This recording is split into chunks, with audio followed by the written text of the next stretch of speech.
Hello friends, आप सभी का स्वागत है आपके अपने चैनल राजू सॉल्यूशन में। मेरा नाम राजकुमार और मैं टीआरई 2.0 में सेलेक्ट हूँ 9th में। मेरे साथ जो परेशानियां हुई है, मैं आप लोग के साथ परेशानियों को नहीं झेलने देना चाहता हूँ। और जिनका भी परेशानी हो रही है डीबी से लेकर के बार बार वो कंफ्यूजन में परेशान है, तो ऐसे में आप लोग के लिए यहाँ पे कुछ सवाल लेकर आए। इन सारे सवालों पे हम बात करेंगे। जो भी आपका डाउट होगा क्लियर होगा। जो डाउट क्लियर नहीं हो पाएगा इस वीडियो में कमेंट करेंगे, उसको आपको हम रिप्लाई देने का 100% कोशिश करेंगे और उस टॉपिक पे वीडियो भी बना देंगे ताकि आपकी पूरी परेशानी यानी समस्या का समाधान हो जाएगा। तो चलिए, इस वीडियो में बहुत मुद्दे आए हैं जो बार बार कमेंट आ रहे हैं शिक्षकों का, उन सारे सवालों को हम इस पे क्लियर करते हैं। सबसे पहले है यूपीएससी टीआरई 3.0। आपको पता होगा कि इसका जो है फाइनल जो है आपका काउंसलिंग का डेट भी आ चुका है। ठीक है, 9 तारीख से होने वाला है, 9 दिसंबर से शुरू होने वाला है। तो आप लोग सभी जो है डॉक्यूमेंट्स की तैयारी में लग गए होंगे।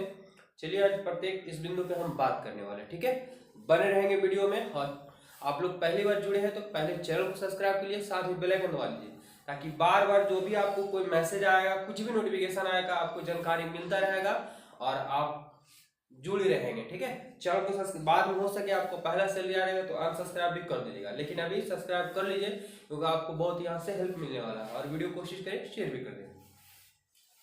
क्या है पहला सवाल जो है सीटेट प्रॉब्लम। सीटेट प्रॉब्लम क्या हो रहा है कि किन्हीं का जो है सीटेट दिए हैं, किन्हीं का 82 नंबर है, 83 नंबर है, 84 नंबर है। वो ईडब्ल्यूएस से आते हैं, बीसी से आते हैं, एससी आते हैं, एसटी में आते हैं और मतलब ईडब्ल्यूएस में आते हैं। बहुत सारे इनको परेशानी हो रहा है सीटेट को लेकर के। तो एक तो नंबर को लेकर के हो रहा है। तो आप बिहार के हैं तो बिहार में वैलिड जो है 82 नंबर पे। कितना नंबर पे? 82 नंबर पे। जनरल छोड़ करके किसी भी कैटेगरी से आप आते हैं, अगर आपका 82 नंबर है और सीटेट में लास्ट में लिखा हुआ रहता है क्वालिफाइड और नॉट क्वालिफाइड, अगर क्वालिफाइड लिखा हुआ है, आप जनरल से नहीं है तो आपको कोई दिक्कत नहीं है, आपको वैलिड है एग्जाम के लिए, आपकी जॉब के लिए। जनरल से आते हैं तो आपका 82 नंबर है, 83 नंबर, 85 नंबर, 89 नंबर तक के आप पास नहीं होते जब तक कि 90 नंबर नहीं होता है। ठीक है, तो वहां पे आपको लिखा हुआ रहेगा क्वालिफाइड और नॉट क्वालिफाइड। तो आप क्वालिफाइड है, आप एलिजिबिलिटी है, बिहार के हैं तो 82, 83, 84, 85 नंबर भी कोई दिक्कत होने वाला नहीं है। अगर अदर स्टेट के हैं और महिला भी हैं, अगर वो सोचते हैं कि 82 नंबर पे मेरा हो जाएगा, बिहार के लड़कियों को लड़कों लोग को 82 पे हो जा रहा है तो मेरा तो 85 का है, अदर स्टेट वाले सोच रहे होंगे, तो इनका यहाँ पे दाल गलने वाला नहीं है। क्योंकि बहुत अभी जो तत्काल में न्यूज देख रहे होंगे, जो अदर स्टेट का है उनको अगर सीटेट में कम नंबर है तो उनको छाट के बाहर किया जा रहा है। इसलिए सावधान रहेंगे, पहले छानबीन कर लेंगे, उसके बाद ही आप डीबी करवाएंगे। तो बिहार के हैं और जनरल छोड़ करके किसी भी कैटेगरी से आते हैं, 82 नंबर है या 82 से ज्यादा नंबर है तो अब वैलिड है, कोई दिक्कत नहीं है। और भी परेशानी है कि सर सीटेट में नाम में जो है कुछ लेटर गलती है, तो उससे घबराना नहीं है, आपको कोई परेशानी होने वाला नहीं है। ठीक है, और भी कोई अगर इससे रिलेटिव आपको समस्या होगा तो कमेंट जरूर कीजिएगा। आगे चलते हैं। इसमें आधार कार्ड प्रॉब्लम, सबसे जो ज्यादा कंफ्यूजन हो रहा है आधार कार्ड से हो रहा है।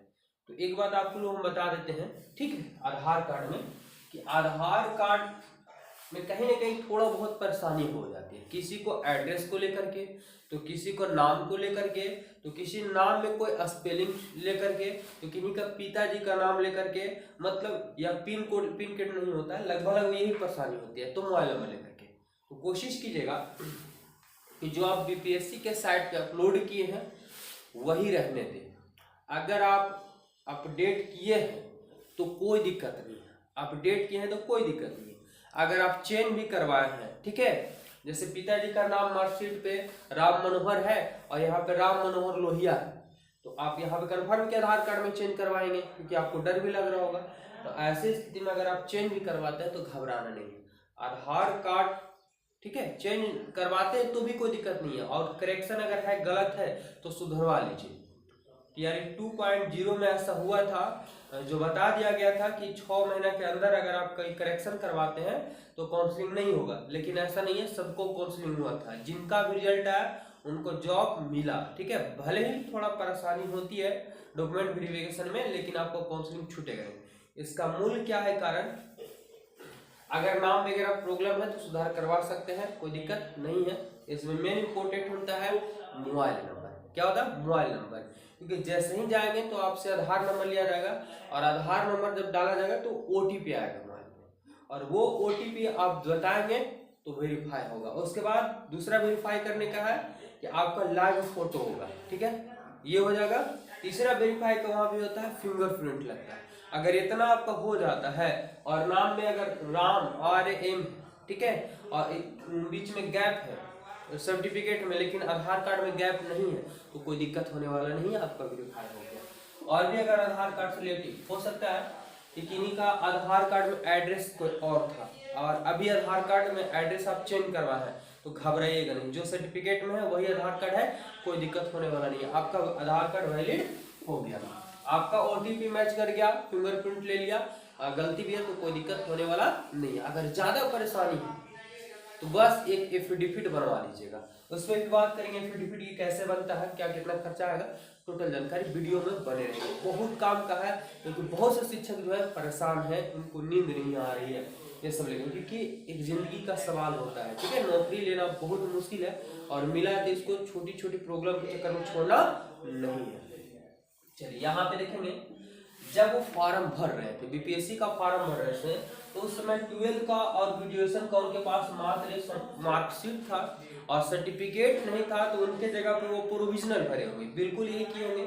मेरे साथ भी वही हुआ था, हम ग्रेजुएशन का किए थे, ठीक है, और मेरा भी हुआ, कोई दिक्कत नहीं हुआ, ठीक है। तो हम यही बताए कि हमेशा ज्ञान पे जो होता है अनुभव भारी होता है, यानी अनुभव ही भारी होता है ज्ञान पे। भले ज्ञानी है अलग बात है, लेकिन मैं झेल के आया हूँ, आप लोग को बता रहा हूँ, ठीक है। क्या कि 12 का अगर फॉर्म बीपीएससी का फॉर्म भरे तो 12 का या ग्रेजुएशन का आप मार्कशीट और प्रोविजनल भरे हुए सर्टिफिकेट हो सकता है कि आपके पास नहीं होगा और आप अप्लाई कर दिए हैं कॉलेज में लाने के लिए और अब आपको जाकर सर्टिफिकेट मिल चुका है, यह सर्टिफिकेट आपके पास अभी भी नहीं मिला है तो घबराइएगा नहीं, आपका काउंसलिंग होगा। अगर आप मार्कशीट और प्रोविजनल अपलोड किए थे तो जब बीपीएससी के साइट पे देगा अपलोड करने का तो वाटर मार्क जब अपलोड होगा, वाटर मार्क होगा तो आपके पास मार्कशीट ही होगा और क्या होगा, प्रोविजनल ही होगा। तो सर्टिफिकेट अब मिला है या किसी को नहीं मिला, तो नहीं मिला है तो भी कोई टेंशन नहीं है। अगर मिल गया सर्टिफिकेट तो ओरिजिनल भी रखेंगे और साथ में फोटोकॉपी भी रखेंगे और वो फोटोकॉपी भी डीबी के समय में है ना 12th और ग्रेजुएशन के मार्कशीट और सर्टिफिकेट साथ में लगा करके जमा कर देंगे, ठीक है। ध्यान समझिए, आगे बढ़ते हैं। क्या है कि एफिडेविट कैसे बनता है। देखिए एफिडेविट की जरूरत कब होती है, एफिडेविट मतलब होता है क्या, कोर्ट से ये बनता है। कहाँ से बनता है, कोर्ट से बनता है और इसमें संकेत होता है कि मैं फलाना कुमार, मेरा आधार कार्ड में ये नाम है और मेरा सर्टिफिकेट में ये है, गलती एक अक्षर ये गलती हो जाने के कारण मैं ये सुधार है ना, मैं सुधार करवा लूंगा या मैं घोषणा करता हूँ कि मैं ही हूँ, ये कोई दूसरा नहीं। अगर किसी प्रकार की गड़बड़ी होती है तो इसकी जवाबदेही मेरी होती है, यानी ये सत्यापित करना रहता है। तो एफिडेविट समझ गया हमें कि कोई कहीं पे गलती होता है, आपको लग रहा है कि गलती की वजह से डीबी मेरा छूट जाएगा, तो ऐसा नहीं है। ज्यादा गलती है एफिडेविट का सहारा लीजिए। कहाँ से बनता है, कोर्ट से बनता है। कोर्ट में जो वकील लोग रहते हैं, ठीक है, उनको बताएंगे अपनी परेशानी कि मेरे साथ ये दिक्कत है, मेरा नाम चेंज है, मेरा एड्रेस चेंज है, तो उसी हिसाब से आपको फॉर्मेट देंगे, ठीक है। कोर्ट से मोहर वगैरह लगा हुआ रहेगा, आपका नाम और जो प्रॉब्लम रहेगा वो, और उसमें पूरा अपना डिटेल लिख दीजिएगा, कारण हो जाएगा, साइन वगैरह हो जाएगा, अब ये बन जाएगा और आपका डॉक्यूमेंट वेरिफिकेशन आसानी से होगा। क्लियर है। चलिए, अगर और भी इससे रिलेटिव अभी भी कंफ्यूजन कुछ ना कुछ आप लोगों को बच रहा है तो कमेंट जरूर कीजिएगा, हम आप लोग को रिप्लाई देंगे। चैनल को जरूर सब्सक्राइब कीजिए, जो भी परेशान है वीडियो शेयर कीजिए थोड़ा आगे। हमेशा भी अभी तो शुरू हुआ है, अभी बहुत परेशानियों का सामना करना पड़ेगा, इसलिए सामना ना करना पड़े मैं प्रत्येक बार आप लोगों को गाइड करता रहूंगा, जरूर सब्सक्राइब कर लीजिए, ठीक है। आगे देखिए क्या है, आगे है काउंसलिंग कितने दिन तक चलता है। ध्यान दीजिएगा, काउंसलिंग का एक डेट फिक्स हो गया कि 9 तारीख से 16 तारीख तक के चलेगा। अब क्या होता है कि बहुत से ऐसे लोग हैं जो उस डेट में नहीं पहुंच पाते, 9 तारीख से लेकर के 16 तारीख के बीच में नहीं पहुंच पाए, तो क्या उनको काउंसलिंग नहीं होगा, नहीं, उनका भी काउंसलिंग होगा।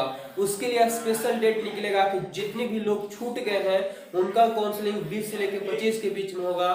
तो 30 के बीच में 32 मतलब 2 दिन और छूट मिलेगा। इस सब से सभी लोगों का जितना का रिजल्ट हुआ है सबका काउंसलिंग होगा। लेकिन क्या होता है कि जो समय में आपको दिया गया उस समय में करवा लेंगे तो बहुत ही आसानी से हो जाएगा। लेकिन अगर आप काउंसलिंग का डेट बीत जाता है उसके बाद अब जाते हैं तो आप शक के घेरे में थोड़ा चलाते हैं, फिर डॉक्यूमेंट जो है काफी बारीकी से जांच किया जाएगा। हो सकता है आपको परेशानियों का सामना करना पड़े, इसलिए आप जब भी काउंसलिंग का डेट निकला उस समय के अनुसार ही आप लोग काउंसलिंग करवा लेंगे, ठीक है। और अगर काउंसलिंग आपको किसी कारण से छूट जाता है, किसी को हो सकता है काफी ज्यादा मनी का प्रॉब्लम हो गया, किसी को घर में परेशानी हो जाती है, वो नहीं पहुंच पाते, तो घबराइएगा नहीं। उसके बाद भी ये काउंसलिंग डेट समाप्त हो जाएगा, उसके बाद भी डेट निकलेगा कि जिनका भी छूट गया है वो इस बीच में काउंसलिंग करवा ले, ठीक है। तो कंफर्म है कि छूटने वाला आप लोगों को अगर छूट भी जाता है तो घबराना नहीं है। आगे ये सबसे बड़ा पॉइंट है कि फॉर्म भरते टाइम मीनिंग गलत हो गया। जैसे फॉर्म भर रहे थे, ठीक है, फॉर्म भरने में नाम में या पिताजी के नाम में, माताजी के नाम में या सर्टिफिकेट में कोई भी नाम जो होता है कुछ मीनिंग फॉर्म भरते टाइम गलती हो गया है तो घबराना नहीं है, ठीक है। घबराना नहीं है क्योंकि ओरिजिनल भी आपके पास है। फॉर्म में ना गलती हुआ, ओरिजिनल तो आपके पास है ना, तो घबराना नहीं है, इससे कोई परेशानी होने वाला नहीं है। मीनिंग गलती हो गया है या फॉर्म का डेट भर रहे थे वो समय गलती हो गया तो इससे घबराना नहीं है, इससे कोई दिक्कत होता नहीं, ठीक है। चलिए आगे बढ़ते हैं। अरे ज्यादा होगा, गलती होगा, देखेगा, बताओ कि कहाँ ये गलती हो गया, वह जांच करेगा, ओरिजिनल आपके सामने दिखा दीजिएगा, कोई दिक्कत होने वाला नहीं। आगे फोटोकॉपी कौन सा चलेगा? फोटोकॉपी तो देखिए आपको हम बताया कि 10 से 12 सेट के लिए 10 सेट कम से कम जो है ना, आपको शुरू से लेकर के लास्ट तक जो है हर जगह पे जाएंगे तो आपको शकल लोग नहीं देखेगा, आपको सर्टिफिकेट देखेगा, मार्कशीट देखेगा, है ना, यानी सबका फोटोकॉपी देखेगा और वो जमा भी होगा। सबसे पहले तो आपको काउंसलिंग में ही एक सेट लग जाएगा, 2 सेट ले लिया जाता है, ठीक है। इसके पहले टियर 2 में पहले 2 सेट लग रहा था, फिर एक सेट लग, तो 2 सेट आपको जो है वो DRCC में ही लग जाएगा काउंसलिंग में। उसके बाद जैसे ही आपको BRC मिलेगा वहाँ एक सेट लग जाएगा, उसके लिए आप ओरिएंटेशन में जाएंगे वहाँ लग जाएगा। फिर उसके बाद जो है आपको फिर अगर डाइट में जाते हैं तो वहाँ भी लग जाएगा एक सेट। फिर उसके बाद अगर किसी स्कूल में आपको फाइनल स्कूल में जाएगा वहाँ लग जाएगा। तो इस प्रकार से जो है डॉक्यूमेंट्स आप फिर आप प्राण नंबर बनाने के लिए चाहेंगे वहाँ भी, मतलब हर जगह पे जो है आपको डॉक्यूमेंट्स लगेंगे। इसलिए कोशिश करेंगे कि 5 सेट तो एकदम रेडी रखेंगे, ठीक है, करेंट में भी। और फाइल भी आप लोग को हम दिखाए थे, ठीक है, किस टाइप का फाइल चाहिए, कूट वाला फाइल रखिएगा, दिखाते हैं आप लोग को। हाँ देखिए इस टाइप का, आप प्लास्टिक वाले, आज तो चल गया प्लास्टिक वाला, लेकिन ये प्लास्टिक नहीं, आपको ये कूट वाला फाइल रखना होगा, ठीक है। यही जमा होता है, प्लास्टिक वाला वहाँ पे जमा नहीं रहता है। और कोशिश करेंगे कि आप घर से ही जो है अभी ही व्यवस्था कर लें, क्योंकि वहाँ पे कूट वाला फाइल आपको मिलेगा नहीं। अगर मिलेगा तो ये कूट वाला फाइल जो अगर है यहाँ 40 रुपये तो आपको आसपास मिल रहा होगा, तो वहाँ पे इसी कीमत 70 रुपया 100 रुपया भी ले सकता है। इसलिए सब फोटोकॉपी का जो आप 1 रुपया भी करवाएंगे उस जगह पे 2-3 दुकान मात्र खुला रहता है और हजारों की तादाद में हाँ शिक्षक वहाँ पे उपस्थित रहते हैं। मेरा कर दीजिए, मेरा कर दीजिए, ऐसी स्थिति में एक एक फोटो की कीमत 10-10 रुपया वसूला जाता है।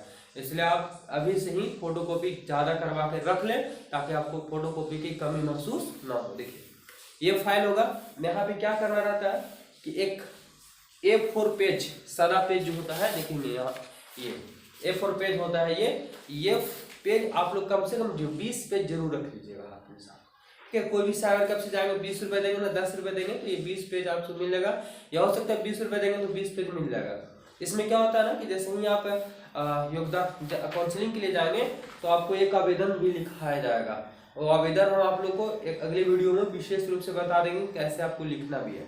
अच्छा, जो भी आप खुद फाइल लगाएंगे तो उसमें क्या करना होगा कि एक काट करके यहाँ पे, ठीक है, और इसको चिपकाना होगा, इस पे लिखना होगा, ठीक है, BPSC TRE 3.0, फिर लिखना होगा शिक्षक का नाम, ID, पिता का नाम, माता का नाम, मतलब एड्रेस, फिर होगा मोबाइल नंबर, आधार नंबर, ये विशेष जानकारी, मतलब जानकारी जो है आपको लिख करके चिपका देना होगा।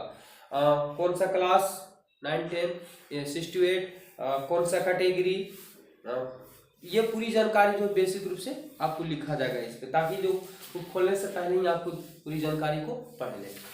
ठीक है, तो ये समझ गए होंगे कि आपको फाइल किस रूप से, इस रूप से कम अभी जो है 5 फाइल रेडी कर लीजिएगा, 5 फाइल जरूर रेडी कर लीजिएगा। आगे बढ़ते हैं, और कोई प्रॉब्लम है? फोटोकॉपी कौन सा रहेगा? तो देखिए, फोटोकॉपी के लिए अगर हम बात करें तो अभी तो आपको डाउनलोड नहीं हो रहा होगा, लेकिन आपको विभाग के माध्यम से बता दिया जाएगा कि बीपीएससी के साइट पे जाए और वहां से वाटर मार्क वाला जो है वो डाउनलोड करेंगे। तो आप अगर वहां पे ऑप्शन ध्यान दीजिएगा, ऐसा भी दे सकता है कि डॉक्यूमेंट्स जो गलती से अपलोड कर दिए हैं वो चेंज कर सकते हैं। मतलब कि इनको जहाँ पे लिखा हुआ था कि ग्रेजुएशन का सर्टिफिकेट, लेकिन उस समय उनका सर्टिफिकेट नहीं था, उस समय वो उस जगह पे प्रोविजनल भरे थे और अभी उनके पास सर्टिफिकेट आ चुका है, तो क्या करेंगे कि उस जगह पे सर्टिफिकेट डाउनलोड करेंगे और अपलोड करेंगे। अपलोड करने के बाद कुछ देरी के बाद फिर से उसको डाउनलोड करेंगे तो उसमें वाटर मार्क का लोगो लग जाएगा और डाउनलोड कर लीजिएगा। मतलब कहने का मतलब कि डॉक्यूमेंट्स अगर चेंज करने का ऑप्शन देता है तो आप चेंज कर लीजिएगा, और आपको चेंज करने के बाद क्या होगा कि वाटर मार्क वाला मिल जाएगा। अच्छा, फोटोकॉपी कौन सा रहेगा? तो फोटोकॉपी हर जगह पे कोशिश करेंगे कि जो आप बीपीएससी के साइट पे डाला हुआ है और वहां से जो वाटर मार्क वाला जो आपको निकला हुआ टोटल वही लगाएंगे। इससे ये होगा कि आप शक के घेरे में नहीं जाएंगे, आपको परेशानियों का सामना नहीं करना पड़ेगा। नहीं तो बिना वाटर मार्क वाला देंगे तो आपको कहेगा कि बाद में आना। ठीक है, आपको परेशानियों का सामना करना पड़ेगा, क्योंकि कहीं ना कहीं उसके अंदर एक शक हो जाता है कि ये बिना वाटर मार्क वाला आ गया, नहीं ये फर्जी है क्या, और अगर नहीं है तो उसको फिर जांच किया जाएगा। तो ऐसे स्थिति में सामना तो परेशानी करना पड़ेगा, इसलिए कोशिश करेंगे कि टोटल वाटर मार्क वाला ही लगाएंगे। अब कहेंगे कि सर एडमिट कार्ड तो वाटर मार्क नहीं है, तो एडमिट कार्ड नहीं है क्योंकि वो अलग से है, बाद में आया था, उसमें अपलोड थोड़ी हुआ है, वो एग्जाम देने के लिए हुआ था। और विशेष रूप से एडमिट कार्ड का कम से कम जो है 5 एक्स्ट्रा करवा के रख लीजिएगा। ठीक है, और सबको एक पीडीएफ बना के फाइल में टोटल को एक साइड रख लीजिएगा, और बाकी आपको फाइल में इस टाइप के फाइल जो लेना होगा एक में पूरा ओरिजिनल रख लेना है, टोटल का टोटल डॉक्यूमेंट्स को अपने से ज्यादा ध्यान रखिएगा, क्योंकि आपकी पहचान सकल सूरत से नहीं वहां पे होगी, आपके डॉक्यूमेंट से होगी। आपका भविष्य वही डॉक्यूमेंट्स तय करेगा। बस वगैरह में सफर करेंगे तो ये नहीं कि बैग है जैसे बिग दिए छत पे, मतलब रख दिए और यहाँ आराम से सो रहे हैं, पता चला इसको उतार के चला गया, आपका पूरा जीवन बर्बाद हो जाएगा। इसलिए खुद से ज्यादा ध्यान रखेंगे डॉक्यूमेंट्स का। सफर में तो आप लेके आना ही पड़ेगा, लेकिन खुद से संभाल के रखिएगा, वही आपका भविष्य तय करेगा। ठीक है, और क्या बताएं कि इस टाइप का जो फाइल मिलेगा तो इसमें 5 सेट जो है वाटर मार्क वाला कर लेंगे और एक में पूरा का पूरा ओरिजिनल रख लेंगे। ठीक है, आधार कार्ड अगर आप अपडेट किए हैं तो अपडेट किया हुआ नया भी, और जो पहले से था पुराना वाला भी, और अपडेट किए होंगे तो जो एक फॉर्म मिला होगा उसको भी साथ में रखना होगा। ठीक है, और फोटो अगर नहीं होगा तो एडमिट कार्ड जो होगा वो बीपीएससी के साइट पे जाएंगे तो जो उस समय फोटो अपलोड किए थे वही फोटो को क्रॉप करवा करके साइबर कैफ से वहां से 20-30 फोटो कम से कम, है ना, 30 फोटो के आसपास में कम से कम निकलवा लीजिएगा, काफी कम आएगा। और एडमिट कार्ड को तो आप बता चुके हैं कि आपको एडमिट कार्ड जो होना चाहिए वो स्टिकर वाला, अगर हो सकता है स्टिकर नहीं लगा हुआ तो घबराना नहीं है, काउंसलिंग तो हो के रहेगा। बस क्या होगा कि जो समय पे सब करवा लेंगे, आपको फॉल्ट रहेगा तो उन लोगों को बता दिया जाए कि आप बाद में आएंगे, उनको बार बार घुमाया जाएगा, परेशानियों का सामना करना पड़ेगा। इसलिए सतर्क हो जाए, सावधान हो जाए, सभी को डॉक्यूमेंट्स की तैयारी कर लें।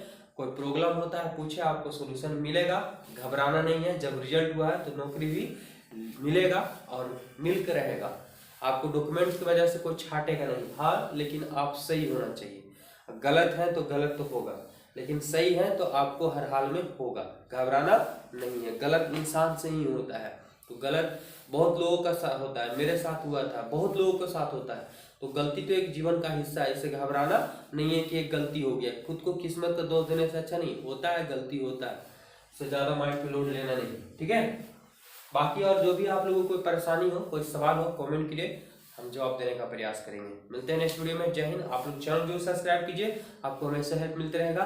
धन्यवाद।